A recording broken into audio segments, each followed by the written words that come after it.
Hello and welcome back to STEM Online Academy. My name is Jason Masterakos, your host. For those of you who don't know me, um, for those of you who do know me, there's no need for introduction. But for those of you who don't know me, STEM Online Academy is a YouTube channel which specializes in advanced mathematics and physics for undergraduate students. Want to increase their sixth sense when it comes to developing strong mathematical intuition to solve math problems and physics problems, and also engineering, because math has infinite number of applications in all these areas. Okay, so let's talk about the schedule for today. Right, I'm going to talk about continuing from my book, Advanced Integration Techniques, for those of you who already know. We're going to continue talking about interesting concepts and problems from the book. At the same time, mainly going through the conceptual nuances and pretty much difficulties that students have with the per se topics.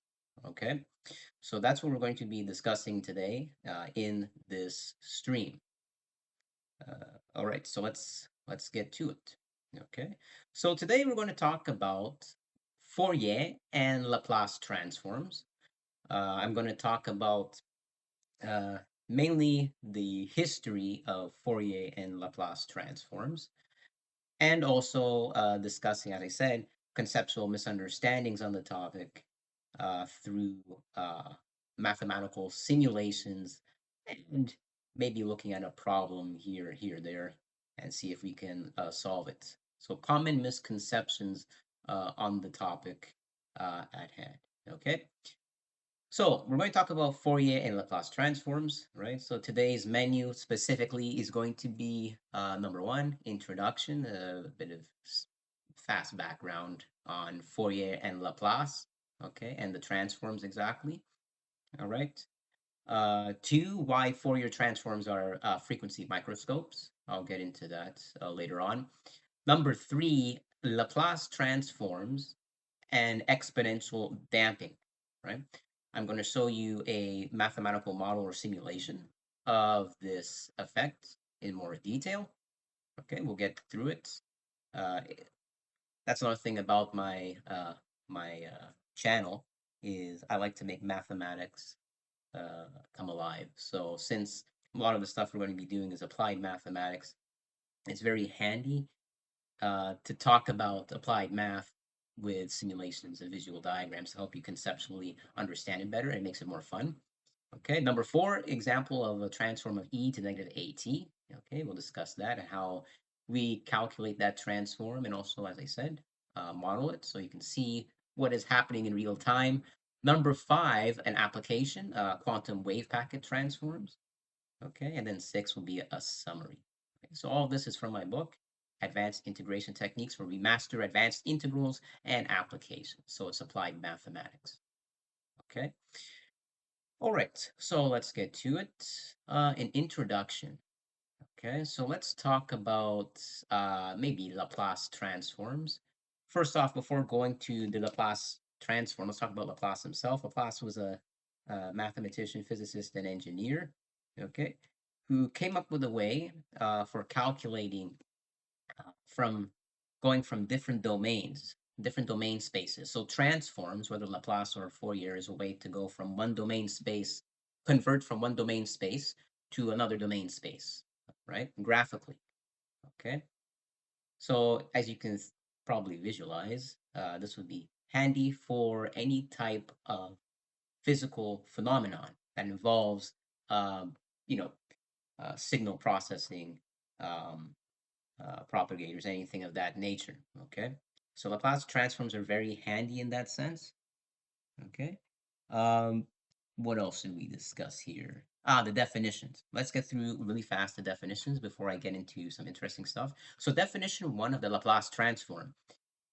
Let's define capital curly L as a function of f of t. Capital curly L will be defined as our Laplace transform. Okay, Now, a Laplace transform, as I mentioned, takes us from T space.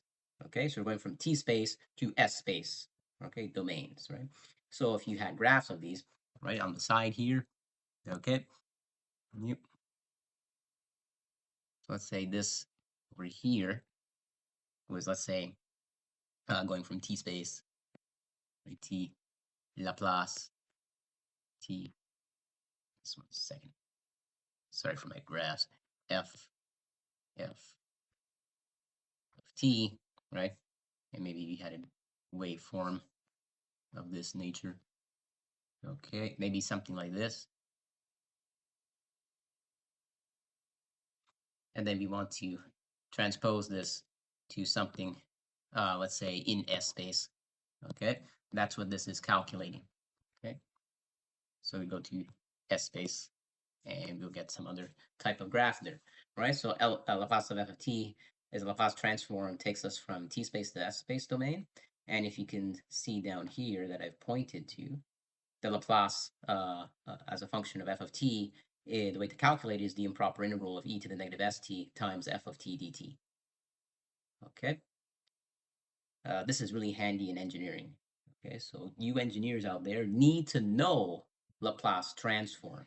Right? There's no negotiating on that point. Laplace and Fourier transforms for physics and engineering students. This is a must. Okay, all right. So that's what a Laplace transform is. Okay, let's go really fast to what a Fourier transform is, if possible. So a Fourier transform is the following, right? Let's define our Fourier transform, capital curly F of f of t. A Fourier transform converts from T space to, so here we go from T space to omega space, okay? That's usually what we are trying to find. So that one's T to S space, this is T to omega space domain. It is given formally by Fourier of f of t is equal to the integral from minus infinity to infinity of f of t times e to the whole power of negative I omega t dt. Okay, and it converts from T space to omega space. Okay, so I've given you both definitions of what a Laplace transform is and what a Fourier transform is at the same thing here. Okay, so it's very important to understand both definitions and be able to differentiate when appropriate. Okay, right. So let's get back to it. Okay, let's get back to the first page here. So let's discuss, right, uh, something that's very important, right? So Fourier and Laplace transforms aren't just tricks that you need to know, okay? They are changes in perspective, right? You're changing from going from one domain to another domain, okay? That's what I mean by changing perspective. They let us solve hard time domain problems by moving to a space where algebra now becomes uh, replaced. Well, calculus just becomes replaced by algebra, right? So it becomes an algebraic phenomenon. All right. Now, quite often, let's talk about the misconceptions, right? Because the whole point of my videos is make sure I'm solving misconceptions and problems that the average student is having, most common problems that the student is having in this particular area of mathematics, okay? So quite often students think transforms are artificial tools invented for exams, okay? Now, this cannot be further from the case. Let's go to my desktop here. Okay, if you go to the desktop and if we look at simulation one, I will show you something very interesting. Okay, all right, so simulation one here, here's the mathematical model we're looking at a messy time signal, right? And the messy time signal is going to convert from one domain space to another domain space, okay? Right, as you can see here, I'm rerunning it again, so pay attention. So messy time signal clean spectrum. So one is going from the signal time domain, okay, time domain signal, to a Fourier transform. After the Fourier transform is calculated, you can see that the graph has a frequency spectrum axis with the horizontal axis being just frequency, okay? So look, pay attention to the graphs here. So one has a signal time domain, right? Calculating the Fourier transform gives us a frequency spectrum, right? Frequency spectrum to frequency domain, okay? So again, it's replaying itself again. So the mathematical model, right? As you can see, the graph is very oscillated, okay? And then it goes from oscillations after the Fourier transforms to a bar graph interpretation, okay? So this is a signal time domain, right? After we've calculated the Fourier transform of that functional graph, we get the following, right? A frequency spectrum as bar graphs. Okay, so I hope this clears some of the misconceptions when it comes to converting back and forth from one domain space to another domain space with a Fourier transform. Okay, so that would be very important, right? So another thing, let me just get back here to the desktop. So we talked about number one, part of number one, which is very important, a misconception when it comes to converting from one domain space to another. Okay. It's very important to understand it algebraically, but also graphically as well. All right. Another thing that's very important is why Fourier transforms are what I like to call frequency microscopes. Well, okay, now what do I mean by that? Okay. What do I mean by a frequency microscope? So a Fourier transform will decompose a signal into pure frequencies. Okay. Yes, we're entering the realm of physics here a little bit. Okay. So the, a Fourier transform is purely like a mathematical phenomenon. But yes, it has applications when it comes to frequencies, signals, and anything of that nature. Okay. And also, very interestingly, it has applications when it comes to musical scales, right? So a Fourier transform, it has a lot of very interesting applications for, as I said, harmonic signal processing and all that type of stuff. Okay. All right. So as I said, Fourier transforms decompose a signal into pure frequencies. Okay. So anything to do with frequencies, this has applications. In the very end, it's a microscope if you think about it, right? Instead of seeing what happens, right? You see what the oscillations are. Okay. So it pretty much inside, right? So it's very interesting. Okay. So when it comes to having difficulties or any misconceptions that students have when it comes to Fourier transforms, students usually think Fourier transforms are just formulas and not measurements. And this is not true, right? Okay, let me show you another simulation, right? It's not just some formula that you just dryly plug in and you calculate some number and you don't know what the value means or the expression means. You need to know what the expression means in terms of a model, right? That's what Fourier Laplace and Fourier transforms do. They give you a function, and that function is a mathematical model which can be graphed or simulated. Okay, so let me show you again on desktop. Okay, simulation 2 we're going to be looking at, right? Okay, now here we're looking at a signal, and the signal becomes individual sine waves. So you can see one axis the amplitude, a y-axis, time axis is on the axis, right, on the horizontal. Okay, now you can see here we have a sinusoidal function, multiple sinusoidal functions, right? Right, with different frequencies. Okay, okay, so I'm going to play it again. Okay, so we go signal to individual sine waves. So then from a signal, so in other words, we've applied a Fourier transform on the signal, right? And then after the Fourier transform, calculating it, it gave us individual sine waves, right? So the signal, right? After calculating the Fourier transform of the signal, right? Signal oscillation, it gave us pure individual frequencies, right? And those individual frequencies are actually sine waves, okay? Right, so they got, you can see the signal got partitioned into individual sine waves, okay, with different frequency frequencies, as you can see there, all right? So again, if you look carefully, right, see there's an observed signal there, okay, that with the time axis, okay, and then the signal after calculating the Fourier transform gives us individual sine waves, which is really cool. Each sine wave, right? Yeah, see, the messy signal is just a sum of the sine waves, right? So it got broken up. The signal got broken up into individual sine waves. Okay, let's go back to the whiteboard. I'm just getting out of the desktop right now. This will be a moment. Okay, So I hope this is putting a unique perspective when it comes to understanding Laplace and Fourier transform so far. Okay,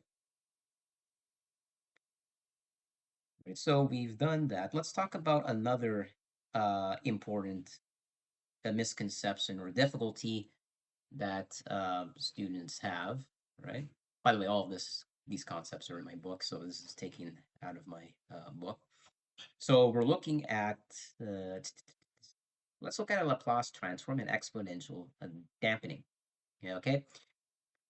So when it comes to this, right, the Laplace transform, okay, pretty much, I'm gonna go back to the page where there is a Laplace transform, so that's why it looks relevant. Okay. So a Laplace transform, okay, adds exponential dampening. Okay. What does that mean, right? That just means that it's going to suppress growth, right, for unstable or infinite signals, and the infinite signals become manageable. Okay. So again, right, it just suppresses the growth and infinite signals start becoming manageable. I'm going to explain that more in a simulation. You understand what I mean? Okay.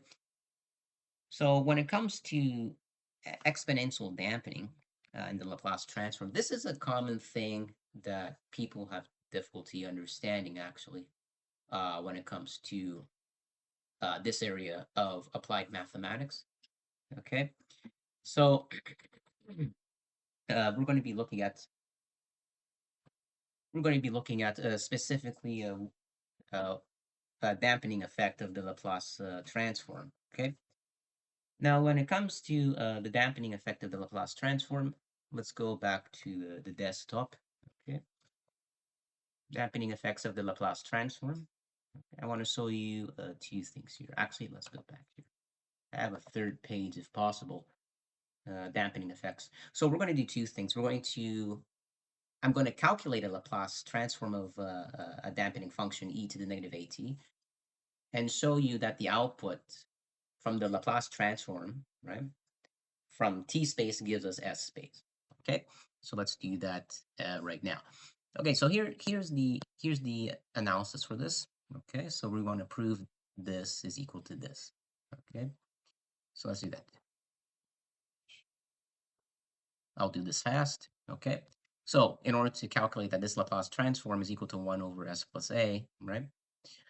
Well, we need to use the definition of a Laplace transform. Okay, so yep, Laplace of f as a function of t is equal to an improper integral from 0 to infinity of e to the negative st, right, times f of t dt. Okay, right, so we just use the definition of a Laplace transform to calculate it. All right. Next is we will do this. Okay, so we just use the calculation, right? So integral from 0 to infinity of e to the negative st times f of t. Now, what is f of t here? It's this function, right? Remember, anytime when you have the notation, the curly capital L, that stands for Laplace, right? Laplace as a function of t. So here is Laplace, the curly L. Inside is the function of t. So f of t in this case is e to the negative at. E negative at dt. Okay. So now this becomes simple. It's just a numerical calculation, right? So now it becomes integral, right? So integral from 0 to infinity. So integral from 0 to infinity of e to the negative, let's see here, s plus a, right? So s plus a, all in parentheses t. I factored out the t. Okay. Now from this is just a regular integral. We're integrating e to the u, right? Here you should automatically know what your u is. Your u is going to be that negative s plus a, right? Therefore, your du would be the negative dt. So then I'm left with the following. Okay, what am I left with? I want you guys to think about that, right? What am I left with? So I'm letting u equal to the s plus a, right? That means s plus a times t, all in parentheses t. That means my du has to just be the s plus a dt, right? all in parentheses, right? And then I divide by s plus a to get my dt, to solve for the differential in order to integrate, okay? So let's do that. So that becomes 1 over s plus a. I'll put it over here, I'm highlighting it. 1 over s plus a, okay? And then I integrate, right? Right? I integrate from 0 to infinity of e to the negative u du, right? Negative u du, okay? Right, so now we have this. After this calculation, right, so that's page 2, let's go to page 3. There's page 3, so we still have this integral right here, 1 over s plus a, integral 0 to infinity of e to the negative u. This is, again, as I said, Laplace as of a function of e to the negative at. Negative at is equal to the 1 over s plus a. I will say the limit, I'm putting a limit here because I don't like to say that it's equal to infinity. We're approaching infinity to be mathematically accurate. Limit as t approaches infinity of the integral from 0 to t of e to the negative u du. Okay? And then from here, it's just 1 all over s plus a. I'm taking the limit as t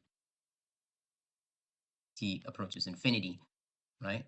Of this integral e to the negative u is minus, there should be a minus here, I forgot about that minus from the differential. Integral e to the negative u is negative, let's see here, this would be negative e to the negative u from 0 to t, right? Bounded from 0 to t limits of integration. Okay, limits of integration 0 to t. And you can see right from here, negative is positive, 1 over s plus a, e to the negative u. Let's put that over here. Limit as t approaches infinity, right? E to the negative u. What was u? The negative s plus a, right? So this becomes negative e to the negative s plus a, right? And then all square brackets. And then I'm going from 0. This is s plus a t. Yeah, 0 to t. Okay.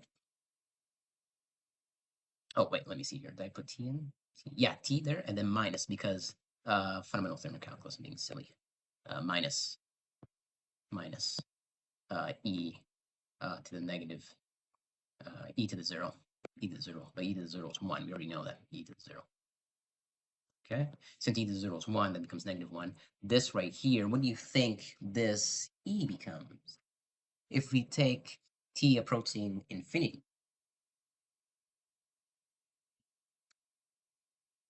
it's exponential decay, right? Because it's e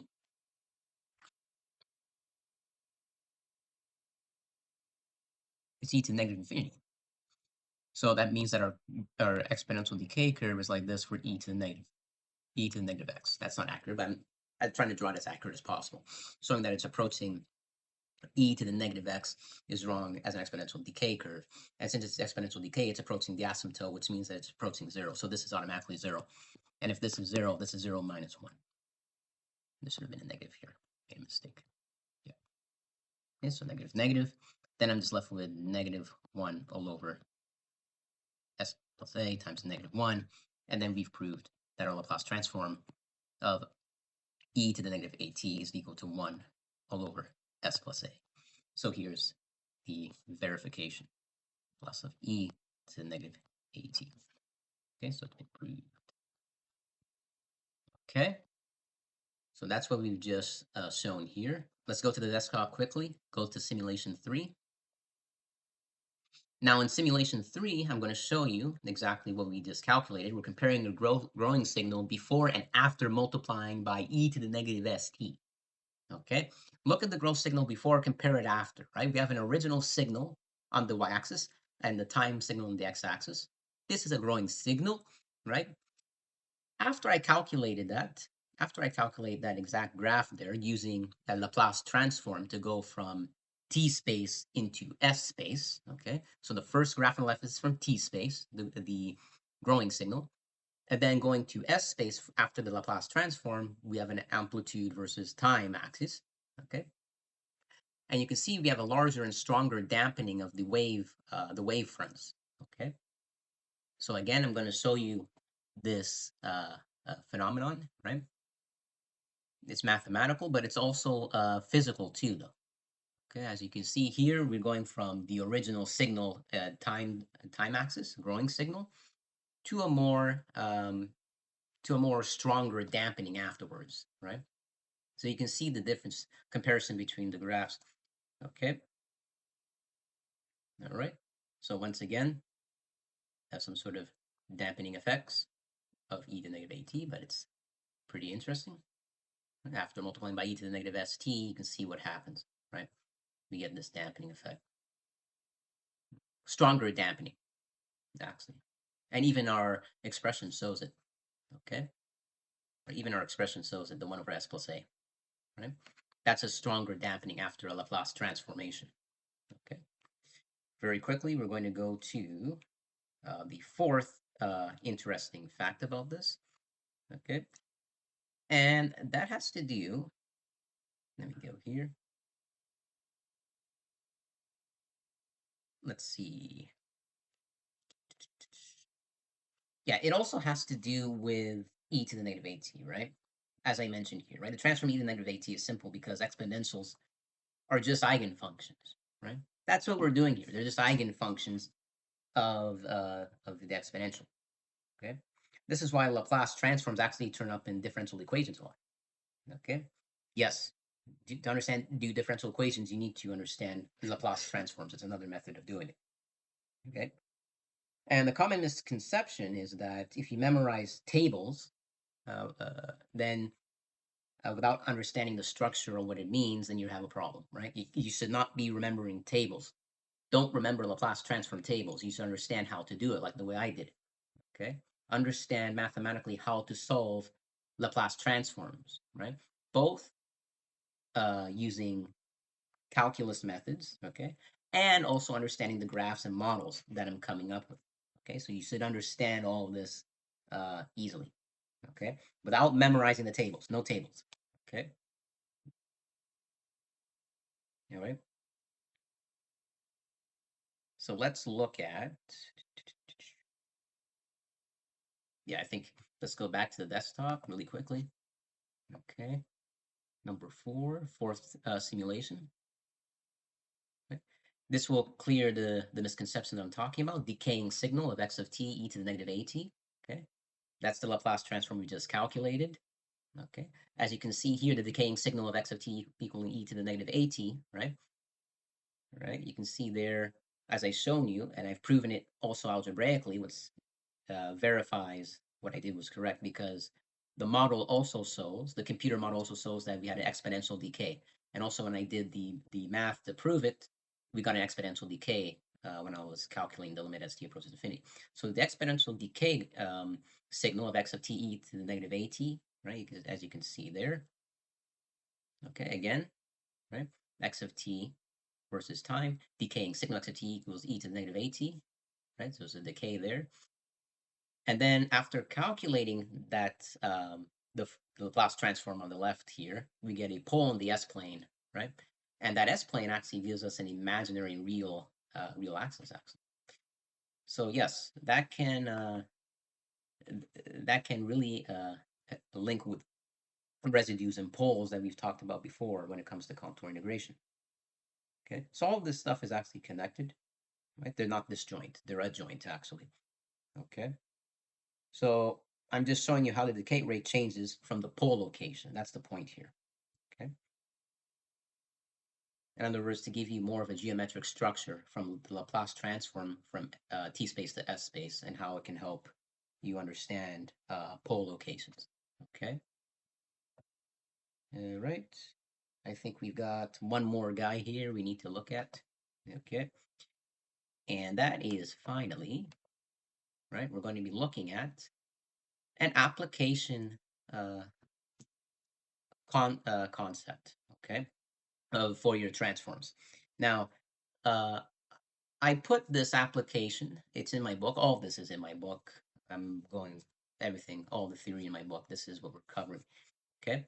And we're discussing here an application of Laplace transforms to something called a quantum wavepacket transform. Now, let me point out, I am not an expert uh, on quantum mechanics, right? But as someone who knows applied mathematics, I do know the applications of Fourier, not all of them, but a good amount of them, of Fourier transforms to quantum mechanics. That's what I do know. If you want to know more of the physical interpretations, I invite you to look at resources on that, but I can't give you those. Okay, just the applications. So definition, right? So a Gaussian wave packet, right, is an example of a Fourier transform, and it combines both the Fourier with the Gaussian transform, right? And this gives us the following, right? It gives us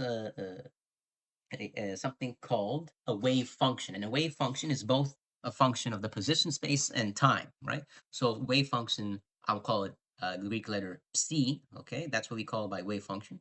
So psi as a function of x and t is equal to the integral of psi of k, okay? K is a wave number, times e to the whole power of I, the imaginary number, whole power, parentheses, kx minus omega t, okay, times dt, okay? So this integral helps us do really interesting things. It helps us calculate or approximate propagators, right? Something called Feynman path integrals, okay, which you can find some applications of that in my book, okay, at least the mathematical side of it, okay. I talk about the mathematical side of physics in my book. And number three, stationary phase integrals, okay. So that's what quantum wave packets are used for, okay. So let's discuss in 2 minutes really fast what this is going to help any misconceptions. Okay, so what are the misconceptions? Okay, let's go back here, right? A common misconception that people have when it comes to the students see the uncertainty as mysterious and not really a mathematical concept. Okay, so let me go through this again. I'm going to fix this, right? So even though they see this as uncertainty, right? And not as a mathematical concept, that is not true. Okay. In uncertainty, there is a lot of mathematics, right? So let me show you a simulation. Okay, so you have a Gaussian wave packet spreading, right? And it implies a Fourier transform. Actually, it's a double implication. Well, what do I mean by that? A Gaussian wave packet both implies a Fourier transform narrowing, and a Fourier transform narrowing also implies you have a Gaussian wave packet spreading. Okay? So logically, you should get both simulations dependent on each other. They have an effect on one another, right? So wave packet in x space and x position, right? Going to a Fourier transform magnitude, right? Okay, so wave packet in x space, after calculating its Fourier transform, gives us a Fourier transform magnitude with k frequency. Okay, so again, really quickly. Okay, so we have a wave packet in x space, okay, in the x position. After calculating its Fourier transform, right, we get a wider bell curve. They're both bell curves. That's why they're Gaussian. Okay, so wider in x implies narrower in k. Okay, as you can see there. So wider in x in the x position, and the x position, the wider it is, the more narrow your wave number k gets. Okay, that's what the Gaussian wave packet is doing. Okay. Okay, I think we're almost about done. All right, so yes, I think we are done. We've done everything. I'm not going to go through a summary. I think you guys understand what I've covered today. All right. All right, so let's see here. Yes, I think we're all good. So all I want to say is, if you want to learn integral calculus to a research ready level, methods, applications, and open-ended problems, right? My book, Advanced Integration Techniques, is your roadmap. Okay. It's available in the uh, link below for this stream. Okay, will be provided. And or if you want personal coaching, right? I tutor undergrads and sometimes even grads. Uh, all these concepts, okay, all these concepts, and not just calculus, but since I'm talking about the concepts from my book, but also other mathematical concepts, linear algebra, and also physics as well. You can reach me at www.stem1online.com, right? And that is it for today.